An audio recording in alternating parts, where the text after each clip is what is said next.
Hello everyone, I hope you are fine. आज हम study करेंगे मास्लोज नीड हायरार्की थ्योरी। ये मोटिवेशन की एक मोस्ट इम्पॉर्टेंट थ्योरी है, मास्लोज नीड हायरार्की थ्योरी। आज हम इसको स्टडी करेंगे कि मास्लोज नीड हायरार्की थ्योरी होती क्या है। देखिए, Maslow's need hierarchy theory is developed by Abraham Maslow in 1943 on the basis of A chain और सीक्वेंस ऑफ नीड्स। देखिए, जो मास्लो नीड हायरार्की थ्योरी है वो अब्राहम मास्लो ने डेवलप की थी 1943 के अंदर।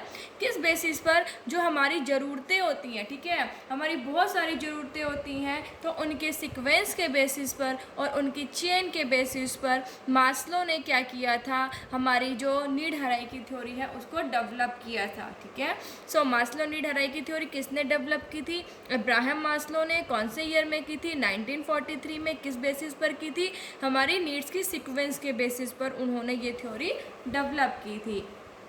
According to him, a man has countless needs and they can be categorized on the basis of priority into 5 parts. उनके अकॉर्डिंग एक मैन की बहुत सारी ज़रूरतें होती हैं, काउंटलेस नीड्स है जिनको हम काउंट ही नहीं कर सकते, क्योंकि हमारी जो इच्छाएं, जो हमारी ज़रूरतें होती है वो बहुत ज़्यादा होती है। अगर हमारी एक नीड सेटिस्फाई हो जाती है तो दूसरी अराइज हो जाती है, दूसरी सेटिस्फाई हो जाती है तो तीसरी अराइज हो जाती है।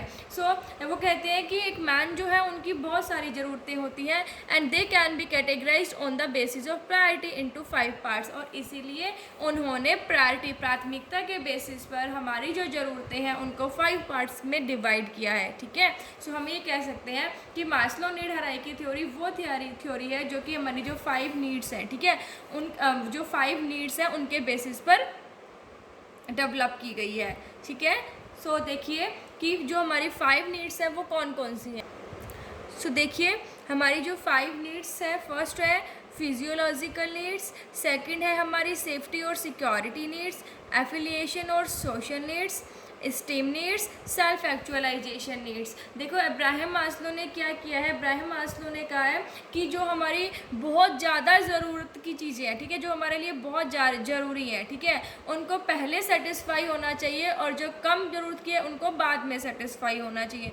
हमारे लिए जो बहुत इंपॉर्टेंट है उन्होंने उसको फर्स्ट कैटेगरी में रखा है। ठीक है, देन उनके बाद उन्होंने प्रायोरिटी के बेसिस पर उनको डेवलप किया। नीड्स हमारे लिए सारी ज़रूरतें ज़रूरी है, बट उन्होंने क्या किया है, प्रायोरिटी के बेसिस पर इन नीड्स को कैटेगराइज कर दिया है। ठीक है, सबसे पहले उन्होंने कौन सी नीड रखी? Physiological needs. ठीक है, second safety needs, third affiliation और social needs, fourth one is esteem needs and fifth one is self actualisation needs. ये हमारी सीक्वेंस ऑफ सेटिस्फेक्शन है। सबसे पहले इन नीड्स का सेटिस्फाई होना बहुत ज़रूरी है। जब ये हो गई तब हमारी सेफ्टी ज़रूरी है। सेकंड हो जाती है तो हम थर्ड की तरफ बढ़ते हैं, थर्ड की हो जाती है तो फोर्थ की तरफ, और फोर्थ हो जाती है तो फिफ्थ की तरफ। ठीक है, ये कहता है needs of the highest order generally found in person whose first 4 needs have already been fulfilled. जो सेल्फ एक्चुअलाइजेशन जो नीड्स है वो जनरली उन पर्सनस में पाई जाती है जिनकी ये 4 नीड्स जो है ना वो पूरी हो जाती है। ठीक है, अभी हम इनको डिटेल में पढ़ेंगे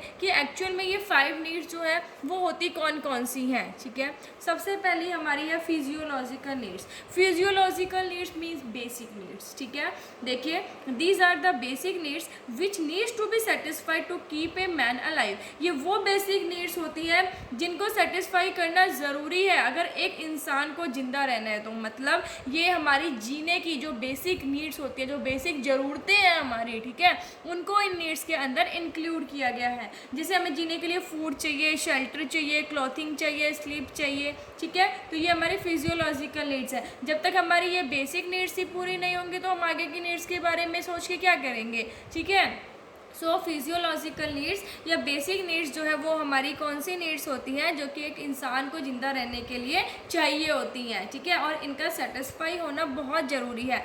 अब एक ऑर्गेनाइजेशन के अंदर एम्प्लॉयज़ की फिजियोलॉजिकल नीड्स कैसे पूरी हो सकती है? भाई, ये जो बेसिक नीड्स है ये कैसे पूरी हो जाएगी? Satisfied by monetary incentives. जब ऑर्गेनाइजेशन में उन्हें मॉनेटरी इंसेंटिव्स दिए जाएंगे उसी से वो अपनी बेसिक नीड्स को पूरा कर सकते हैं। मतलब इतनी सैलरी होनी चाहिए उनकी, इतना रेमुनरेशन, इतना इंसेंटिव्स होना चाहिए उनका कि एटलीस्ट उनकी जो फिजियोलॉजिकल नीड्स है, जो बेसिक नीड्स है वो पूरी हो सके। सबसे पहले अब्राहम मास्लो ने बोला है कि एक इंसान की फिजियोलॉजिकल नीड्स, जो बेसिक नीड्स है, उनका सेटिस्फाई होना बहुत ज़रूरी है। अब हम नेक्स्ट देखते हैं हमारी नेक्स्ट है हमारी सेफ्टी और सिक्योरिटी नीड्स। देखिए सेफ्टी और सिक्योरिटी नीड्स कौन सी होती है। Safety needs include the need for a secure environment, economic security and protection from physical dangers. देखिए सेफ्टी और सिक्योरिटी नीड्स कौन सी होती है। सेफ्टी नीड्स है जो कि ये कहते हैं सेफ्टी नीड्स के अंदर चाहिए होता है हमारा सिक्योर एनवायरनमेंट, कि हमारा जो एनवायरनमेंट है वो सिक्योर हो, हमारे पास इकोनॉमिक सिक्योरिटी हो और हमें फिजिकल डेंजर्स जो है उनसे प्रोटेक्शन मिले। ठीक है, मतलब जब एक एम्प्लॉयज़ की, एक पर्सन की बेसिक नीड्स पूरी हो जाती है तो वो अपने सिक्योरिटी के बारे में सोचता है, सेफ्टी के बारे में सोचता है कि कहीं उसका एक्सीडेंट ना हो जाए या उसे कोई अटैक ना आ जाए या उसे कोई बीमारी ना हो जाए। ठीक है, तो उसको फिजिकल डेंजर का डर रहता है, प्लस में उसे अपने इकोनॉमिक सिक्योरिटी की, इन फ्यूचर जॉब के बाद क्या होगा उसका, है ना, कि भाई ओल्ड एज में क्या होगा। तो ये सारी चीज़ें जो है वो एक एम्प्लॉयज़ जो है, एक पर्सन जो है वो सोचता है। तो सेफ्टी नीड्स टू टाइप्स की होती है, फिजिकल सेफ्टी और इकोनॉमिक सेफ्टी। फिजिकल सेफ्टी में मतलब कि इलनेस, एक्सीडेंट, फायर से related safety. Economic safety like livelihoods के लिए, ठीक है, ओल्ड एज में अरेंजमेंट कर सके, मतलब कि जब वो बूढ़े हो जाए तब, अभी तो चलो कमा लेंगे लेकिन बाद में क्या होगा इनका, तो ये सेटिस्फाई कैसे हो सकती है। एक ऑर्गेनाइजेशन अपने एम्प्लॉयज़ की सेफ्टी और सिक्योरिटी नीड्स को कैसे सेटिस्फाई कर सकता है।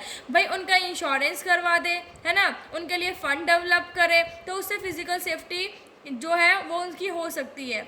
इकोनॉमिक सेफ्टी कैसे, कि उनको पेंशन्स जो है, पेंशन का प्रोग्राम रखे उनके लिए। ठीक है, अभी उनके जब अभी तक वो जॉब कर रहे हैं तो उनका पीएफ कटे, लास्ट में उनकी पेंशन्स हो। तो सेफ्टी और सिक्योरिटी नीड्स ऐसे सेटिस्फाई कर सकता है एक ऑर्गेनाइजेशन। थर्ड वन जो हमारी नीड, एफिलिएशन और सोशल नीड्स। तो देखो एफिलिएशन और सोशल नीड्स क्या होती है।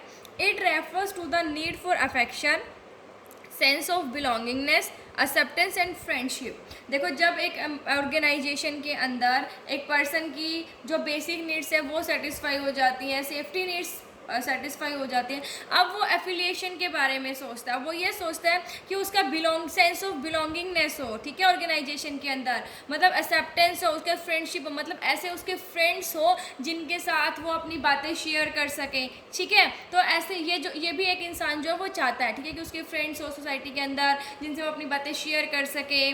ठीक है, सेंस ऑफ बिलोंगिंगनेस हो, उनको भी ये लगे कि हाँ वो ऑर्गेनाइजेशन का एक पार्ट है। ठीक है, अफेक्शन मिले उनको, जो ऑर्गेनाइजेशन की तरफ से एक्सेप्टेंस मिले। ठीक है, अगर वो कोई अपने सजेशंस रखें तो उनको मतलब इग्नोर ना किया जा सके, तो वो सोशल नीड्स के बारे में सोचते हैं। तो अब ये सेटिस्फाई कैसे हो सकती है। देखो मैनेजर को क्या करना चाहिए, ऑर्गेनाइजेशन के अंदर टीम वर्क डेवलप करनी चाहिए, फॉर्मल और इनफॉर्मल गेट टुगेदर रखनी चाहिए, कि काम के साथ साथ इनफॉर्मल गेट टुगेदर रखे ताकि वो आपस में मिल सके, आपस में एक दूसरे के साथ बातें शेयर कर सके। ठीक है, तो एफिलिएशन और सोशल नीड्स जो है वो कैसे पूरी हो सकती है, टीम वर्क डेवलप करके, फॉर्मल और इनफॉर्मल गेट टुगेदर रखकर ऑर्गेनाइजेशन के अंदर जो सोशल नीड्स है उनको पूरा किया जा सकता है।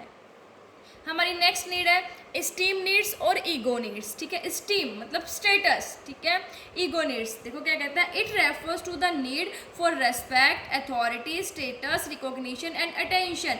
अब देखिए, अब बेसिक नीड्स पूरी हो गई, अगर सेफ्टी नीड्स पूरी हो गई, सोशल नीड्स पूरी हो गई, अब हम क्या चाहेंगे जब हमारी ये तीनों नीड्स पूरी हो जाए, कि हमें रेस्पेक्ट मिले, हमें अथॉरिटी मिले, हमारे स्टेटस हो, एक हमारी एक पहचान हो, हमेरे को अटेंशन मिले। ठीक है, हम ये चाहते हैं। अब ये कैसे पूरी होंगी, नॉन मॉनेटरी इंसेंटिव्स के अंदर। देखिए अगर कोई अच्छा काम कर रहा है तो उनको नॉन मॉनेटरी इंसेंटिव्स देकर क्या किया जा सकता है, उनकी इन नीड्स को सेटिस्फाई किया जा सकता है।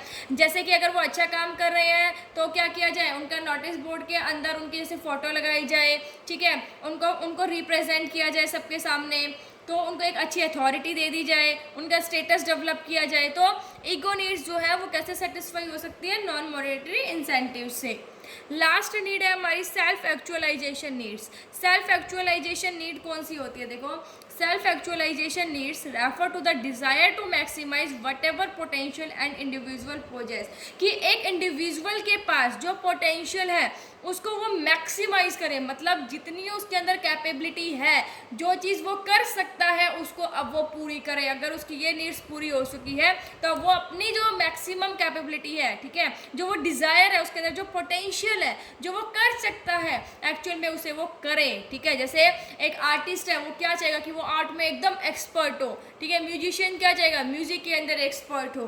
तो जो सेल्फ एक्चुअलाइजेशन नीड्स है, इसके अंदर जैसे ग्रोथ इंक्लूड होना, जैसे सेल्फ फुलफिलमेंट, गोल्स अचीव हो, ठीक है। तो ये कैसे नीड्स को सेटिस्फाई किया जा सकता है, ऑर्गेनाइजेशन के अंदर क्या करना चाहिए, इन एम्प्लॉयज़ को अपॉर्चुनिटी देनी चाहिए अपने आप को प्रूफ करने की, ठीक है, ताकि वो अच्छे से काम करे और अपने आप को प्रूफ करके दिखाए। जब वो अच्छे से उस चीज़ को प्रूफ करेंगे, ठीक है, तो वो उस चीज़ में एक्सपर्ट बनेंगे, तो सेल्फ एक्चुअलाइजेशन जो नीड्स है वो उनकी कंप्लीट हो जाएगी। सो ये थी हमारी Maslow needs hierarchy theory. I hope आप सबको समझ आ गई होगी। Thank you. Stay safe, stay home.